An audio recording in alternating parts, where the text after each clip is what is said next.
오늘은 죄의 영향이라는 제목을 가지고 함께 말씀 나누도록 하겠습니다.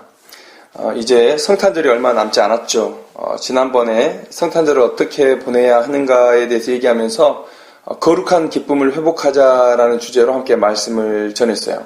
근데 오늘은 예수님의 오심에 대해서 더 깊은 묵상을 돕는 차원에서 왜 예수님이 오셔야만 했는가에 대한 주제로 함께 더 말씀을 나누기를 원합니다. 우리가 다 알다시피 예수님은 우리의 죄를 대속하시기 위해서 또 우리의 죄와 그 죄의 결과를 해결하여 주시기 위해서 이 땅에 오셨습니다. 그렇다면 우리는 이 죄가 무엇인지를 알아야 돼요. 이 죄는 무엇인가? 어떤 존재인가? 죄는 분명히 세력이에요. 세력. 죄는 분명한 세력이지만 그러나 그 실체가 보이잖아요. 알 수가 없어요. 그 실체가 없는 것인지 아니면 우리가 알 수 없는 것인지는 우리가 하나님의 나라에 가서 하나님께 들으면 또 우리가 가서 경험하면 알게 되겠지만, 그러나 이 시간에는 그것들을 알 수 없으니까 그 죄의 영향력이 과연 어떤 것이었는지를 생각해 보면서 우리가 예수님이 왜 이 땅 가운데 꼭 오셔야만 됐는지를 우리가 좀 더 깊이 묵상하기를 원해요. 만약 죄가 우리에게 미친 영향을 우리가 알게 되고 또 그 영향력이 정말 엄청난 것이라는 것을 알게 된다면 우리는 구원하시기 위해서 이 땅 가운데 예수 그리스도를 보내신 하나님의 그 놀라운 은혜와 또한 그 일을 위해서 이 땅에 오셔서 수치와 고난을 감당하신 예수님께 감사하게 될 거고, 성탄절은 또 다른 의미로 더 깊은 감사로 우리에게 다가올 수 있으리라, 그런 생각을 해봅니다. 그렇다면 도대체 이 죄는 우리에게 어떠한 영향을 미치고 있는지 한번 세 가지로 나눠보기를 원합니다. 첫 번째는 뭐냐면, 죄가 인류의 역사에 영향을 미친 것은 소망을 사라지게 만들었다는 거예요. 인류의 소망이 이 죄로 인해서 사라져버렸다는 거예요. 아담과 하와가 죄를 짓고 에덴에서 쫓겨난 이후에 어떻게 살았는지를 보여주는 이제 4장 이후의 말씀 속에서 오늘 우리가 긍정적인 소식 하나를 듣는데, 그것은 뭡니까? 아담이 그의 아내 하와와 동침함에 하와가 임신하여 가인을 낳고 등남했다라는 얘기예요.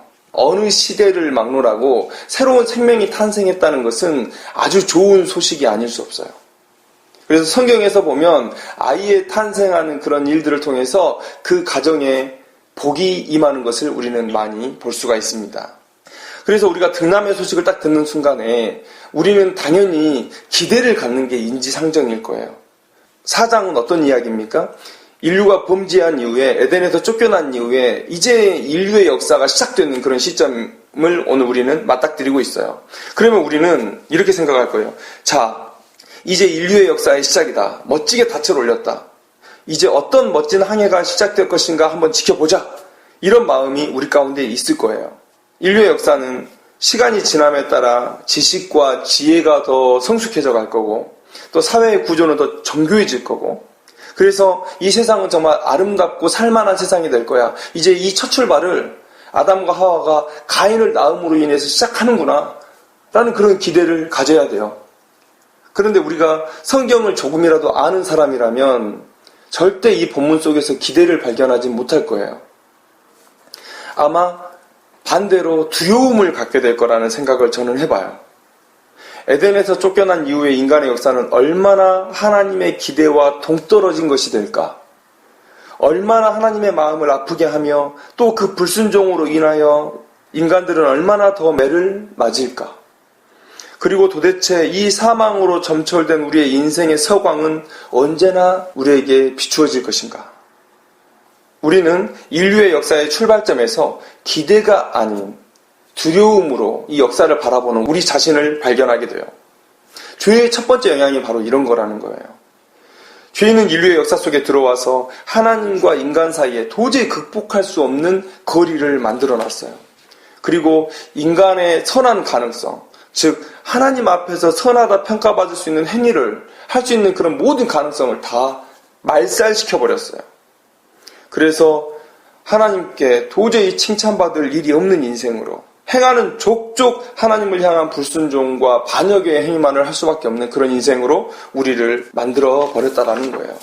그러면 우리가 그런 인생인 걸 알아도 이것을 해결할 방법이 있는가? 없죠. 그저 무기력하게 죽음으로 또 죽음으로 이렇게 걸어가는 것이 우리의 인생이다라는 거예요.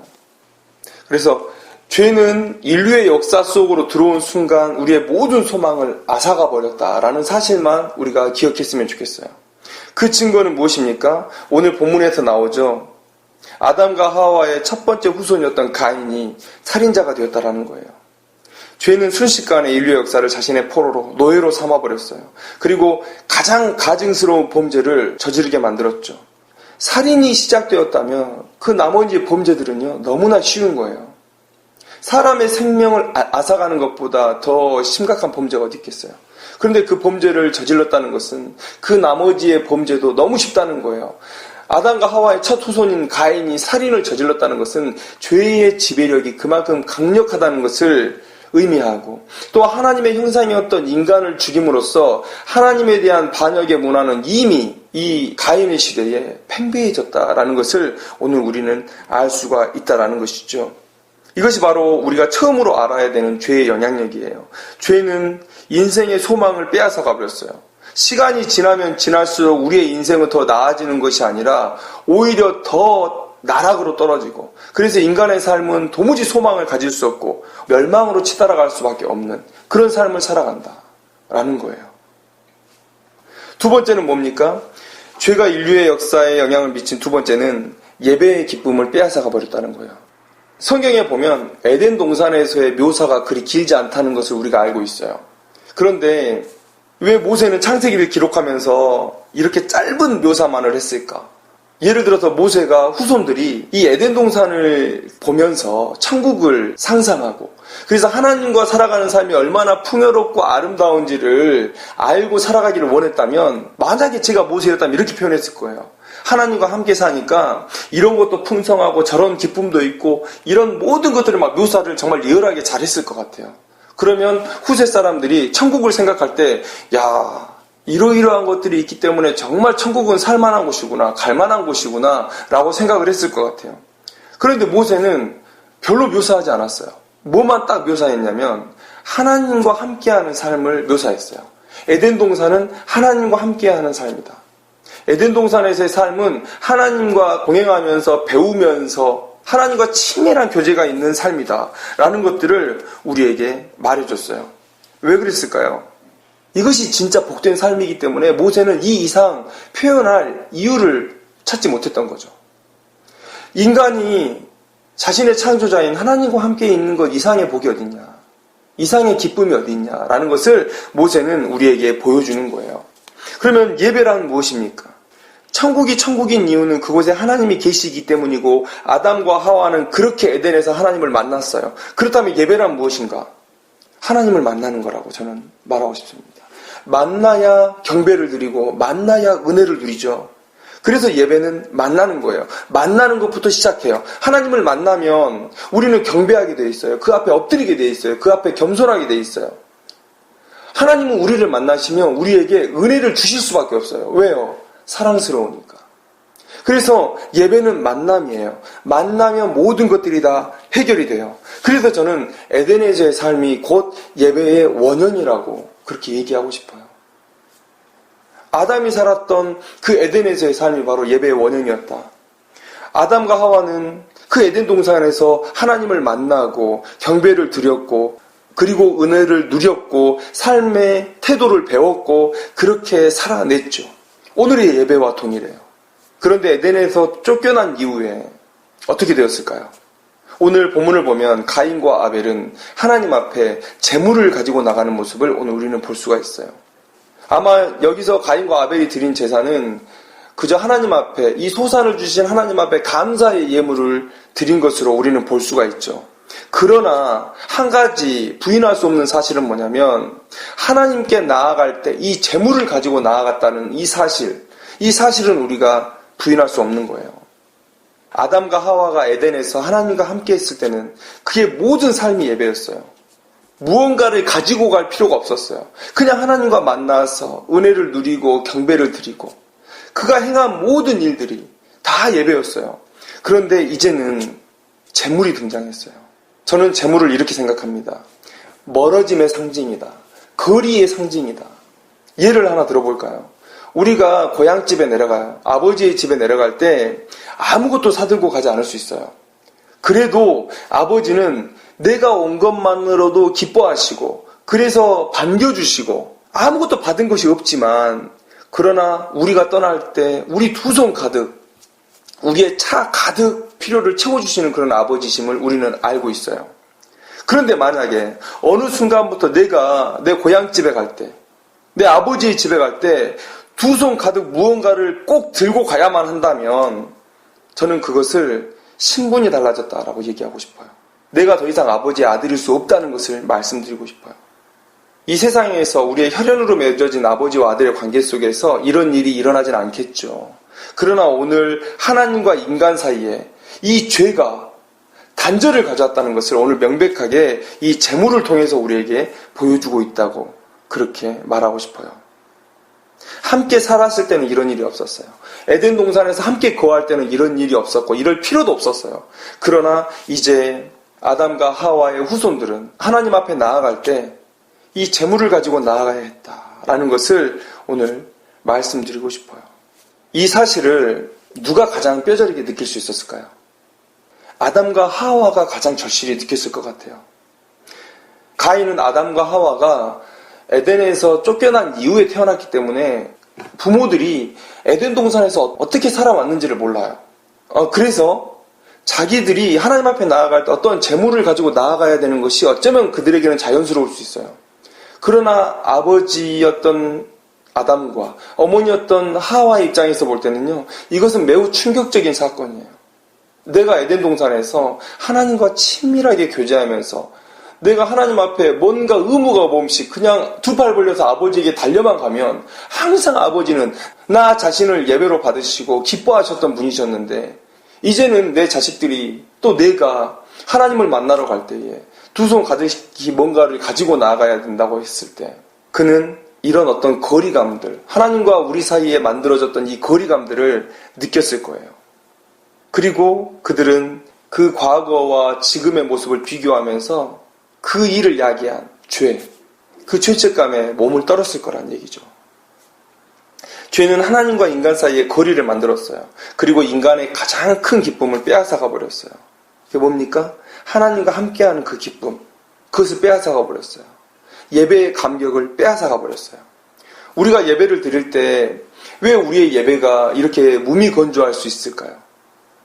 왜 예배 가운데 스마트폰에 더 집중하고 커피를 마시면서 수다를 떨면서 끝나기만을 기다리는 그런 마음으로 예배의 자리에 나올까요?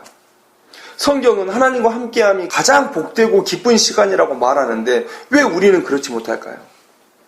왜요? 하나님의 임재하심이 느껴지지 않는 거예요. 하나님과 나와의 거리가 너무 먼 거예요.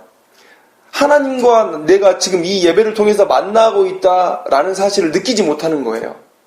그래서 우리는 우리의 예배가 기쁘지 않은 겁니다. 더 확장해 볼까요? 우리의 삶 가운데서 왜 우리는 이렇게 거룩한 삶과 거리가 먼 삶을 살까요? 우리의 삶이 예배인데 하나님이 우리의 삶 속에 느껴지지 않은 거예요. 하나님이 우리에게서부터 너무 멀리 떨어져 있다고 생각을 하는 거예요. 이게 바로 죄의 영향력이에요. 하나님과 나와 거리가 너무 멀어져 버렸어요. 이 죄 때문에.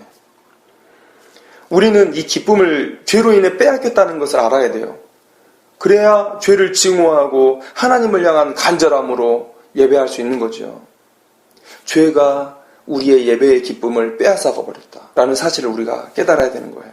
세 번째 죄가 인류의 역사에 영향을 미친 것은 뭐냐면 하나님의 호의를 거절하게 했다는 거예요. 가인은 아벨을 죽이려고 했어요. 그 이유는 하나님께 더 나은 예배를 드렸다는 것, 또 자신보다 아벨이 더 선했다는 것, 그것이 이유였어요.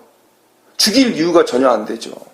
그런데 가인은 분노했고 죽이려고 했어요. 그런데 하나님께서 가인이 그와 같은 죄를 짓고 하나님으로부터 더 멀어지는 것을 원치 않았기 때문에 긍휼을 베푸셨어요. 그래서 가인이 죄를 짓기 전에 다가오셔서 말씀하셨어요. 자, 7절 말씀을 보면, 자, 6절, 7절 말씀을 한번 보면, 여호와께서 가인에게 이르시되 내가 분하여 함은 어찌 됨이며 안색이 변함은 어찌 됨이냐. 내가 선을 행하면 어찌 낯을 들지 못하겠느냐. 선을 행하지 아니하면 죄가 문에 엎드려 있느니라. 죄가 너를 원하나 너는 죄를 다스릴지니라. 이 얘기는 그 무슨 말씀이십니까? 나로부터 더욱더 멀어지는 죄를 짓지 말라는 거예요. 이것은 명백히 하나님의 호의입니다. 가인을 죄에서 건지시기 위한 하나님의 호의죠. 그런데 가인은 하나님의 말씀을 두려워하지 않았어요. 하나님의 호의를 무시했어요. 그래서 아벨을 죽였고 하나님의 징계를 받는 자가 되고 말았다라는 거예요. 죄의 영향력은 바로 이런 겁니다. 하나님의 호의를 거절하게 해요. 하나님의 호의를 무시하게 해요. 이게 죄의 영향력이에요. 이 가인의 모습은 우리들의 삶 가운데서 극명하게 나타나죠. 우리는 도무지 하나님의 말씀을 듣지 않아요. 죄가 하나님의 말씀을 듣는 능력, 또 그 말씀을 듣고 행하는 능력을 상실하게 해버렸어요. 어떤 바보가 경찰이 보는 앞에서 도둑질을 하겠습니까? 어떤 바보가 판사가 지켜보는 앞에서 살인을 저지르겠어요? 그것도 경고를 받은 상황이라면 어떻게 그런 짓을 저지르겠습니까? 그런데 가인은 이런 말도 안 되는 상황을 벌렸어요. 이런 죄를 저질렀어요. 심판주이시고 창조주이시고 무소부재하신 하나님 앞에서 죄를 저질렀어요. 무엇이 이리도 인생을 무지하게 만들었을까요? 바로 죄가 그렇게 했다라는 거예요. 어떤 사람들은 이렇게 얘기합니다. 죄를 단순히 선과 악에 대한 가치 판단이라고 생각해요. 착한 것은 선이고 악한 것은 죄다. 그렇게 단순한 가치 판단의 수준이라면 사람들이 선을 택하려고 할 때는 언제든지 선을 택할 수 있어야 돼요. 그런데 사람들이 아무리 선을 행하려고 해도 악으로 기울어요. 그것은 죄가 단순히 가치 판단이 아니라 어떠한 세력이요 힘이라는 것을 우리에게 증명하고 있는 거예요. 사도 바울이 이렇게 얘기하고 있어요. 로마서 7장에 보면 내 속사람으로는 하나님의 법을 즐거워하되 내 지체 속에서 한 다른 법이 내 마음의 법과 싸워 내 지체 속에 있는 죄의 법으로 나를 사로잡는 것을 보는도다. 죄 앞에서 무기력한 인생, 죄에게 사로잡혀가는 인생, 이것을 사도 바울이 우리에게 얘기해주고 있어요. 이 고백은 죄가 강력한 세력이라는 것을 다시 한번 우리에게 보여주는 거죠. 한번 인류의 역사 속으로 들어온 죄는 너무도 강력해서 인류가 다시 그 죄의 본래의 자리로 돌려보낼 수 없는 그런 강력한 힘이에요. 죄를 짓고 싶지 않아도 방법이 없어요.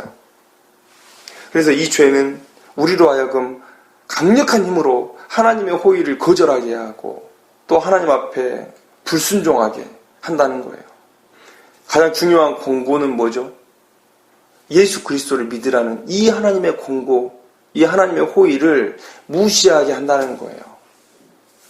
바로 왕의 완악함으로 하나님께 대항해요. 동생을 죽이고도 내가 아우를 지키는 자니까 라고 되묻는 뻔뻔함으로 하나님을 대항하게 해요. 죄는 피뇨 부린 인간으로 하여금 하나님의 호의를 거절하게 만든다라는 거예요. 죄로 인해서 인간이 얼마나 비참한 처지에 있는지 우리는 알아야 돼요. 죄로 인해서 우리는 삶의 소망을 잃었고 인생의 유일한 은혜의 공급처가 될 예배의 기쁨을 빼앗겼고 그 비참한 처지의 회복을 위한 하나님의 호의를 무시하는 인생이 되어버렸다는 거예요.